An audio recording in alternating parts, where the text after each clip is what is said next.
생활법률 시간입니다. 오늘은 지난 1월 시행된 중대재해처벌법과 관련해 강정은 변호사와 함께 이야기 나눠보겠습니다. 변호사님 반갑습니다. 네, 반갑습니다. 네, 중대재해처벌법, 최근 광주 아파트 건설 현장에서 일어난 붕괴 사고 때문에 국민적인 관심이 더욱 높아진 사안인데요.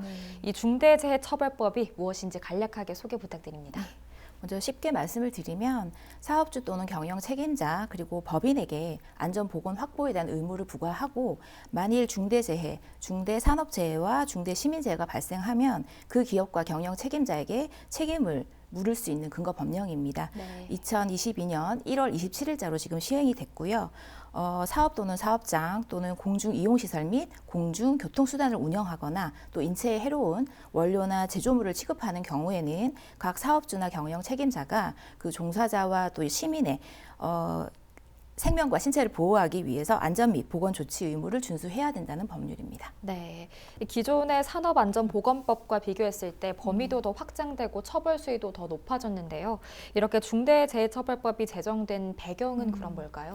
네, 사실 태안화력발전소 압사 사고나 또 스크린 도어 사고 때문에 그 산업안전보건법 개정이 있기는 했습니다. 네. 근데 다만 산업재해에 대한 처벌 수위가 좀 낮고 또 사업주나 경영 책임자에 대한 책임 처벌이 거의 불가능했었습니다. 이런 와중에 또 현대중공업 아르곤 지식 사고가 있었고 네. 또 이천 물류센터 화재, 사망 사고 등이 발생되면서 이전에 발생했던 가습기 살균제 사건까지 조금 사회적인 문제로 지적이 되고 있었습니다. 네. 이에 사업주와 경영 책임자 또는 법인을 좀 처벌할 수 있는 근거 법령을 만듦으로써 근로자를 포함한 종사자 그리고 일반 시민의 안전권을 좀 확보를 하고 또 만연해 있던 기업의 조직 문화나 안전관리 시스템 미비로 인해서 발생되는 그런 중대 사고를 좀 미연에 방지하고자 하는 취지에서 제정됐습니다. 네, 골자는 중대산업재해와 중대시민재해 이렇게 두 가지 부문에 대해서 안전을 책임져야 한다는 건데요. 네.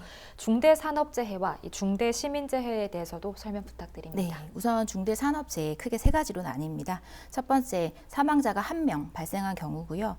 두 번째, 동일 사고로 인해서 전치 6개월 이상의 부상자가 2명 이상 발생이 되는 경우입니다. 네. 세 번째, 동일한 유해 요인으로 인해서 직업성 질병자가 1년 이내에 3명 이상 발생한 경우 이 세 가지 중 하나만 해당이 되어도 중대산업재해가 발생한 사업장으로 판단받으실 수 있습니다. 네.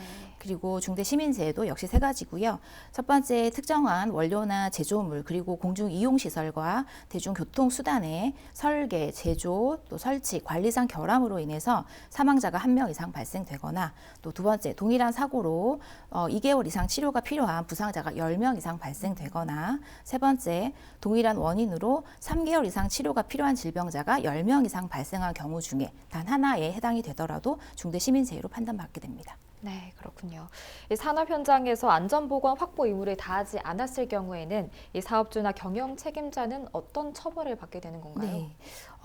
동법 6조에 규정이 되어 있고요. 안전조치 의무를 위반을 해서 사망사고가 발생한 경우에는 1년 이상의 징역 또는 10억 원 이하의 벌금에 처해질 수 있고 또 징역과 벌금형은 병과가 되실 수도 있습니다. 네. 그리고 부상자나 질병자가 발생한 중대재해의 경우에는 7년 이하의 징역 또는 1억 원 이하의 벌금이 처해집니다.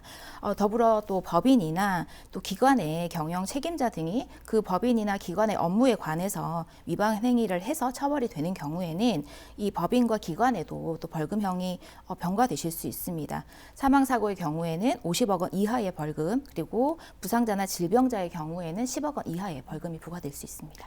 네, 알겠습니다.